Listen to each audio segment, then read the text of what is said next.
Welcome into the Cowboys Report, presented today by Roan. I'm rocking one of their commuter collection dress shirts and get you through the workday straight into whatever comes next. If you want to feel comfortable at the office, get yours today. Roan.com/chatsports. 20% off your order when you use promo code chatsports. It's a draft-focused show on today's Cowboys Report. We'll break down the latest 3-round ESPN NFL mock draft. Todd McShay, Mel Kiper going back and forth on that front.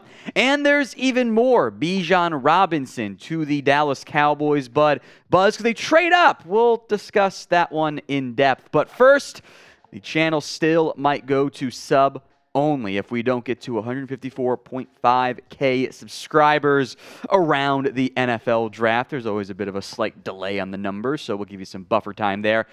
313 more to go, so if you want us to stay open to everybody, or if you just want to make sure you don't miss out on any of our multiple times per day content here at the Cowboys Report, go subscribe. YouTube.com/@CowboysTV. Let's get into the McShay-Kiper tag team mock draft. Kiper had the odds and McShay had the evens. Zay Flowers goes 17. They didn't change after the Allen Robinson trade. Other notable players off the board as it relates to Dallas. Kalijah Kancey goes 18. Nolan Smith goes 20. Jordan Addison goes 21. And then a run of 3 straight players, or really 4 straight, you might have interest in. Cornerback Emmanuel Forbes, cornerback Joey Porter Jr., which would be a dream outcome for Dallas if he somehow got to 26. I doubt it. Michael Mayer off the board, the second tight end, because Dalton Kincaid, Bijan Robinson are long gone. Deonte Banks off the board at pick number 25. So the running backs are gone. The receivers getting a little bit thin. But there is one receiver who is still left on the board. That's the selection for Dallas, made by Todd McShay, by the way. Quentin Johnston out of TCU, the local product, is the selection for Dallas in round 1. Johnston is a bigger receiver who does some great stuff after the catch, but does not play the way you would expect a almost 6'3", 210-ish pound receiver to play. He's not great in contested catches. He has some body catch. I mean, the photo right there, right? It's a body catch right there. He's letting it get into his chest. Those have been some issues. There's boom, and there's bust downside with Quentin Johnston. Here's what Todd McShay wrote on the selection. This feels a little early for Johnston, but I played myself a bit here by taking Michael Mayer, who would be a perfect fit in Dallas 2 picks ago. Johnston could be a true number 2 behind CeeDee Lamb. He has a big catch radius and can make plays downfield. He does. He's almost 6'3", 33 and 5/8 inch arms. The 40 time was not the best, 4.52. That's fine at 212. I think it's still a good 40 time. The 3-cone was pretty poor, but he had a great yak this past season. The yards after catch were super impressive. He had a great stat line against Michigan, non-existent against Georgia. I don't blame Quentin Johnston for his quarterback missing a touchdown pass by 20 yards. Wrong hash altogether. It was a horrible throw. Like, he's not great against press. It's weird. The traits of the big body, some of the size that he has, don't match up with the skills. He plays much smaller with some of the yak and underneath stuff that he and press issues than what you would expect out of a 6'3", 212-pound wide receiver. So it makes it a little bit scary. Some other players who were on the board, by the way: Trenton Simpson, Will McDonald, Myles Murphy, Darnell Washington, Steve Avila as well. So the board didn't fall the best way. I think you make great arguments for, I think Murphy's great value there. McDonald is a player that the Cowboys, Dan Quinn, like. Darnell Washington, Steve Avila. Those last 3 names, and Trenton Simpson too, all names they've had clear interest in pre-draft process. But you could make a real argument that Johnston is the best player on their board. I wouldn't be shocked if that was the case, since there aren't very many big receivers in this year's class. So do you want to draft Quentin Johnston? Y for yes, N for no. Go ahead and sound off for me in the comments section. Now, today's show is made possible by Roan. The commuter collection can get you through any workday and straight into whatever comes next. Whether that is drinks. Maybe you want to go golfing afterward. You just want to be comfortable in the office, not with the sticky, pure cotton shirts that were so popular in the olden days. The Commuter Collection has the most comfortable pants, dress shirts, quarter zips, polos. You never have to worry about what to wear with the Roan Commuter Collection. The 4-way stretch fabric provides breathability and flexibility. It leaves you free to enjoy whatever life throws your way, from work to just the commute home, drinks, golf, you name it.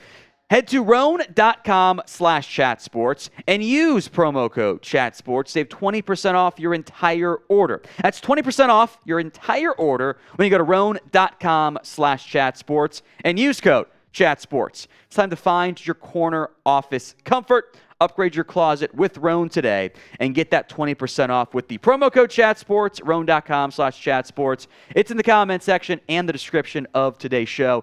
The stretch fabric makes it nice and easy so you're not feeling like a robot in the end. Thank you, Jeremy. Roan.com/chatsports. Round 2, pick 58. It's Sam LaPorta. I would be fully on board with this selection. I'm fairly high on LaPorta. I have a second-round grade on him. I think he'd be one of the better players left on the board for the Cowboys in this scenario. So I'm on board here. Tight end, after all, though. He's a different player than, a Hawkinson, a Fant. That's okay. That's how it tends to be, right? Here's what Todd McShay argued. A tight end this good, this late? Makes me feel better about the Cowboys missing out on the spot in round 1. LaPorta could give Dak Prescott and the Dallas offense an immediate answer to losing Dalton Schultz in free agency. The tight end class is so good that I would like to draft somebody in the first 2 rounds. The Iowa offense was bad. Despite that, Sam LaPorta did show up pretty well. Now, there are too many drops on his film. I would argue that the quarterback play was a significant factor in that. The catchable balls are not maybe the most catchable compared to, catching passes from a Bryce Young or a C.J. Stroud. Iowa's quarterback was a disaster. The offense was not very good. Now, you might think Iowa tight end and go, oh, he's a great blocker. He's actually not that great of a blocker. He's a bit more of the skinny receiver type at 6'3" and change, 245. But he's a great athlete. Good yak as well, 4.5, 940, great athletic testing overall. You're talking Evan Ingram style athlete here. Also tested like George Kittle did, and size-wise very similar, but he is not the blocker that George Kittle is, so we're not going to do that comparison. Let's go to round 3. Kendre Miller out of TCU is a pick here. So 2 Texas Christian University prospects taken by the Dallas Cowboys in this mock draft. I do like Kendre Miller, by the way. I have a 4th round grade on him, so late 3rd. You're not that far off. Might be some better backs I have, but it's a flavor of ice cream to an extent. Here's what Todd argued. Dallas moved on from Ezekiel, so it's a prime candidate to add a back on day 2 to pair with Tony Pollard in the backfield. And Miller has some impressive agility. His tape is filled with elusive jump cuts. I would be inclined to agree with that one too. Fluid lower half works out pretty well. Lots of big plays. Had MCL surgery after suffering in the CFP semifinals. He's not the biggest back in terms of size. Cowboys tend to like 6-foot players, but I know that they like Kendre Miller. You're talking about a guy who does not turn 21 until June. I think his best football is ahead of him. The 3rd down usage, overall speed were some of the question marks I had there. He had 2 drops this year in a pretty small sample size, but a lot of big plays, made a lot of guys miss. Didn't have a massive workload in college. This kind of late 3rd, 4th round type of prospect, I think it would be a good fit for the Dallas Cowboys. So grade the ESPN 3-round NFL mock draft from McShay and Kiper. Kiper helped balance it, but it was actually McShay who made the only picks there. A, B, C, D, or F. Sound off for me in the comments section with what you would grade that ESPN mock draft. Let's move once again to Bijan Robinson. Todd McShay, talk on the Dan Patrick Show, and Bill Barnwell in a separate article, both suggested the Cowboys could trade up for Bijan. Now, the Barnwell side, it's a article does every year, 1 trade for each pick. Don't read too much into that. That's just him having fun. McShay, however, claims the Cowboys are obsessed with landing a running back, and Jerry Jones could make a splash to keep Bijan in Dallas because, well, we always have the yearly Jerry wants to make a splash report at some point. They play the Cotton Bowl, sure thing there, Jeremy. Let's look at the trade, what it would cost, though, because that's important in this whole conversation, right? To get to, say, 15, which is about what Bill Barnwell suggested, if you want to jump a team like the Commanders from taking Bijan, keeping him away from an NFC East rival potentially, it would cost you your second-round pick. Now, maybe you get lucky, and it's not much trade interest. Green Bay just really wants to move down and take a third and change, but trade value is second round. That's what the chart says. Jumping ahead to maybe only giving your third-round pick, that gets you to about 20. And Seattle does love to trade down, so I'm sure they'd be on board with that one there. That would jump like the Chargers in particular, getting ahead of them if they were thinking about taking Bijan Robinson. But do you really want to move your first plus one of your second best assets you're thinking could be a future starter for you for a running back? As good as Bijan is, that's a lot to give up. So be honest with me. Do you want to move up, trade up for Bijan Robinson? T for trade or P for pass? Go ahead and sound off for us in the comment section. If you were the Jones boys cooking on the yacht, would you trade up for Bijan? T for trade, P for pass. I hate the idea. It's one thing, and I'm fine with just taking Bijan if he's there at 26. It's another thing to say, you know what, we have very light draft capital. We typically draft pretty well. Let's give up our first-round pick and a potential day one starter at tight end or guard to go get a running back. Bijan is a great football player, but he is the running back, and the positional value there is a red flag.